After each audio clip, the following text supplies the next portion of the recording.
Hello friends, Indian history की class में आपका स्वागत है। इंडियन हिस्ट्री की एमसीक्यू में आज पढ़ेंगे हम विभिन्न वे 100 प्रश्न जो परीक्षा की दृष्टि से महत्वपूर्ण है। तो पहला इसमें प्रश्न रहेगा, हड़प्पा सभ्यता की खोज किसने की थी? हड़प्पा सभ्यता की खोज की थी दयाराम साहनी ने। वह शासक जिसने एक सच्चे जैन मुनि की तरह उपवास के द्वारा शरीर त्याग दिया, कौन था? तो वे थे चंद्रगुप्त मौर्य। तराइन का प्रथम युद्ध 1191 ईस्वी में किसके मध्य लड़ा गया था? तो ये लड़ा गया था मोहम्मद गौरी और पृथ्वीराज तृतीय के मध्य। बंगाल को मुगल साम्राज्य से अलग कर स्वतंत्र किया था। तो बंगाल को मुगल राज्य से स्वतंत्र किया था मुर्शिद कुली खान ने। विधवा पुनर्विवाह कानून कब बना था? ये 1856 में बना था। अंग्रेजों ने फूट डालो शासन करो की नीति कब अपनाई? तो फूट डालो राज करो की अपनी नीति अपनाई थी 1858 ईस्वी के बाद। इंग्लैंड में गृह युद्ध कितने वर्षों तक चला था? इंग्लैंड में गृह युद्ध 7 वर्षों तक चला था। आर्य भारत में कहां से आए थे? आर्य भारत में आए थे केंद्रीय एशिया से। अगला प्रश्न, किस अवधि में रामायण और महाभारत की रचना हुई थी? किस अवधि में? आर्य अवधि में। इसका उत्तर क्या रहेगा? आर्य अवधि में। आर्य पीडीएफ में थोड़ी सी इश्यू आ गए तो जैसे तैसे, तो यहां पर इसका उत्तर आर्य अवधि में। गुप्त समाज की स्थापना किसने की थी? गुप्त समाज की स्थापना वो चंद्रगुप्त के द्वारा की गई। अगला है, पानीपत की दूसरी लड़ाई किनके बीच हुई थी? तो पानीपत की दूसरी लड़ाई बेगम खान और रहमू के बीच में हुई थी। मोहम्मद गोरी कहां का शासक था? मोहम्मद गोरी अफगानिस्तान का शासक था। अगला है, मस्तानी किस शासक की प्रेयसी थी? मस्तानी वो बाजीराव पेशवा की प्रेयसी थी। बिहार प्रदेश को किस मुस्लिम शासक ने सर्वप्रथम जीता था? बिहार प्रदेश को जीता था खिलजी शासक ने। अगला है, मुगल काल में सर्वप्रथम किस शहर में अंग्रेजों ने अपने कारखाने स्थापित किए थे? मुगल काल में अंग्रेजों ने सर्वप्रथम सूरत में, उत्तर उसका क्या हो जाएगा? सूरत में सर्वप्रथम कारखाने स्थापित किए थे। कर्नाटक संगीत का पितामह किसे कहा जाता है? तो पुरंदर दास को कर्नाटक संगीत का पितामह कहा जाता है। किसके शासनकाल में प्रथम चीनी यात्री भारत में आया था? तो प्रथम चीनी यात्री जो आया था वो चंद्रगुप्त द्वितीय के काल में आया था। चंद्रगुप्त द्वितीय के काल में आया था।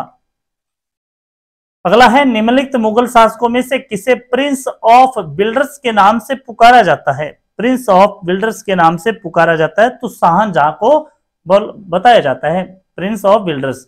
सिख समुदाय के अंतिम गुरु कौन थे? तो गुरु गोविंद सिंह समुदाय के अंतिम गुरु थे। कुचिपुड़ी नृत्य कहां आरंभ हुआ था? कुचिपुड़ी नृत्य आरंभ हुआ था आंध्र प्रदेश से। अगला है, चित्रकला की गंधार शैली का सूत्रपात किसके द्वारा किया गया था? चित्रकला की गंधार शैली का सूत्रपात है वो महायान संप्रदाय के द्वारा किया गया। अगला है, ताजमहल का डिजाइन तैयार करने वाला वास्तुकार कौन था? तो ताजमहल का डिजाइन उस्ताद ईसा ने तैयार किया था।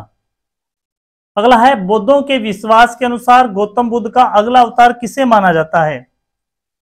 बौद्धों के विश्वास के अनुसार गौतम बुद्ध का अगला अवतार कल्कि को माना जाता है। सम्राट अकबर ने निम्नलिखित में से किस महल का निर्माण फतेहपुर सीकरी में करवाया था? तो पंचमहल का निर्माण करवाया था। अगला है, कुतुब मीनार के पास स्थित लोहा स्तंभ किस राजा ने बनवाया था? तो चंद्रगुप्त द्वितीय ने बनवाया। अगला है, स्वामी दयानंद सरस्वती ने किस समाज की स्थापना की थी? तो आर्य समाज की स्थापना की थी। निम्नलिखित में से किसने इबादत खाना बनाया था? इबादत खाना बनवाया था अकबर ने। भारत की प्रथम महिला शासक बनी थी? तो रजिया बेगम भारत की पहली महिला शासक थी। टीपू सुल्तान कहां का शासक था? टीपू सुल्तान जिन्होंने अंग्रेजों को निकालने के लिए फ्रांसीसियों का शो किया था, मैसूर का शासक था। भारत में प्रथम मुस्लिम आक्रमणकारी कौन था? तो मोहम्मद बिन कासिम पहले मुस्लिम आक्रमणकारी थे। प्रथम भारतीय साम्राज्य स्थापित किया गया था? प्रथम भारतीय साम्राज्य स्थापित किया गया था चंद्रगुप्त मौर्य के द्वारा। चंद्रगुप्त मौर्य के द्वारा किया गया था। किसकी समाधि के कारण नांदेड़ गुरुद्वारा सिखों द्वारा पवित्र माना जाता है? नांदेड़ गुरुद्वारा सिखों द्वारा पवित्र माना जाता है गुरु गोविंद सिंह की समाधि के कारण। अगला है विख्यात सोमनाथ मंदिर को किसने नष्ट किया था? तो सुल्तान मोहम्मद ने इस मंदिर को नष्ट किया। निम्नलिखित में से कौन सा सबसे पुराना स्मारक है? सबसे पुराना स्मारक है वो अजंता की गुफाएं हैं। अगला है सिंधु घाटी सभ्यता के लोग पूजा करते थे, तो पशुपति की पूजा करते थे। त्रिपिटक धार्मिक ग्रंथ है, त्रिपिटक धार्मिक ग्रंथ है वो बुद्धों का है, बुद्धों का। पानीपत की तीसरी लड़ाई कब हुई थी? यह लड़ाई 1761 में हुई थी। मुगल साम्राज्य की नींव किस लड़ाई के बाद मानी जाती है? तो पानीपत की प्रथम लड़ाई के बाद मानी जाती है। मुगल वंश की स्थापना भारत में कब हुई थी? ये हुई थी 1526 में पानीपत की लड़ाई के बाद।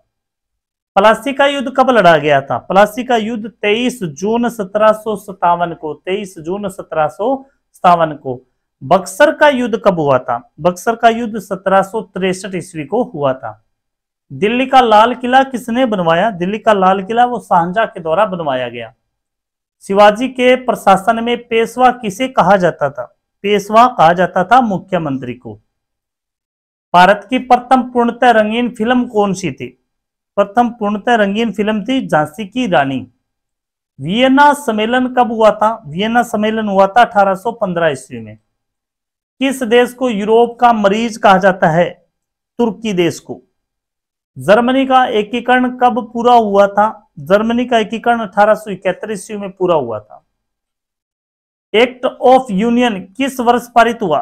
एक्ट ऑफ यूनियन 1707 में पारित हुआ। वोलेस्विक क्रांति कब हुई थी? वोलेस्विक क्रांति हुई थी 1917 ईस्वी को।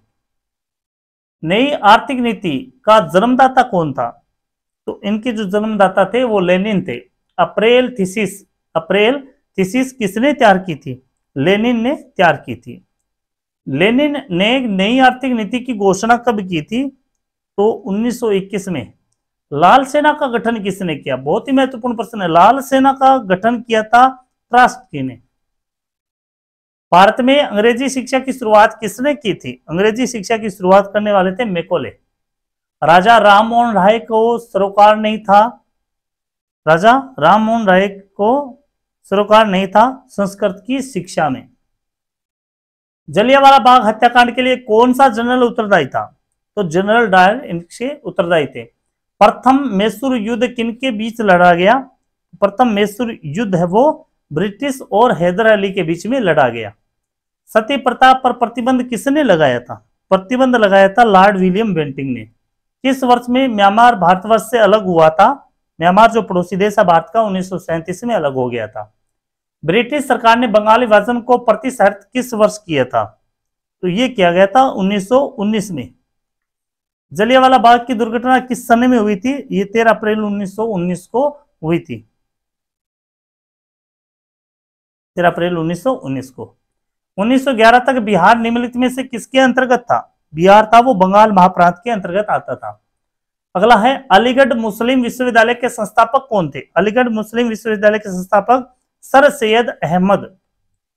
चोरी चोरा कांड किससे संबंधित है? चोरी चोरा कांड है वो असहयोग आंदोलन से संबंधित है। प्रथम विश्व युद्ध के दौरान भारत में लोकप्रिय होने वाला आंदोलन कौन सा था? तो उसमें होम रूल आंदोलन वो प्रसिद्ध आंदोलन था। भारत में खोजा गया सबसे पहला पुराना शहर कौन सा था? सबसे पुराना शहर है वो हड़प्पा। सिंधु घाटी के लोग विश्वास करते थे, सिंधु घाटी के लोग है वो मातृ शक्ति में विश्वास करते थे। आर्य शब्द का शाब्दिक अर्थ क्या है? आर्य शब्द का शाब्दिक अर्थ होता है श्रेष्ठ। इसका अर्थ होता है श्रेष्ठ। इसमें श्रेष्ठ या कुलीन आ जाएगा। निम्नलिखित में से किस फसल का ज्ञान वैदिक काल के लोगों को नहीं था? वैदिक काल के लोगों को तंबाकू का ज्ञान नहीं था। वैदिक गणित का महत्वपूर्ण अंग माना जाता है सुलभ सूत्र को माना जाता है। किसको माना जाता है? सुलभ सूत्र को वैदिक गणित का महत्वपूर्ण अंग माना जाता है। किस वेद में प्राचीन वैदिक युग की संस्कृति के बारे में सूचना दी गई है? तो ऋग्वेद में इसकी सूचना दी गई है। जबकि संगीतों की बात करें तो सामवेद के अंदर वेदों की संख्या है, वेदों की संख्या कितनी है? 4। ऋग्वेद आर्यों का मुख्य व्यवसाय क्या था? ऋग्वेदिक आर्यों का मुख्य व्यवसाय था पशुपालन करना। अगला है भारतीय संगीत का आदि ग्रंथ किसे कहा जाता है? तो सामवेद को कहा जाता है। प्रथम विधि निर्माता कौन था? प्रथम विधि निर्माता थे मनु। अगला है कृष्ण भक्ति का प्रथम और प्रधान ग्रंथ कौन सा है? कृष्ण भक्ति का प्रथम और प्रधान ग्रंथ है वो श्रीमद् भागवत गीता है। ऋग्वेद में संपत्ति का प्रमुख रूप क्या था?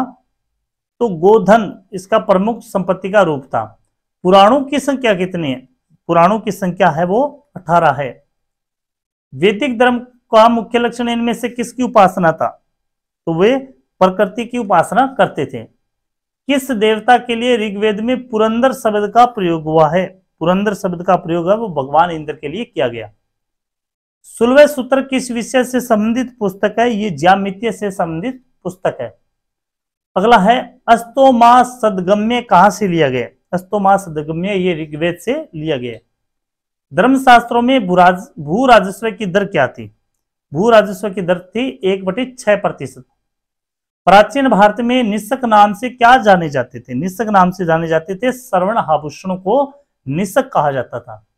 योग दर्शन के प्रतिपादक है वो पतंजलि है। उपनिषद पुस्तकें किससे संबंधित है? उपनिषद पुस्तकें वो दर्शन से संबंधित है।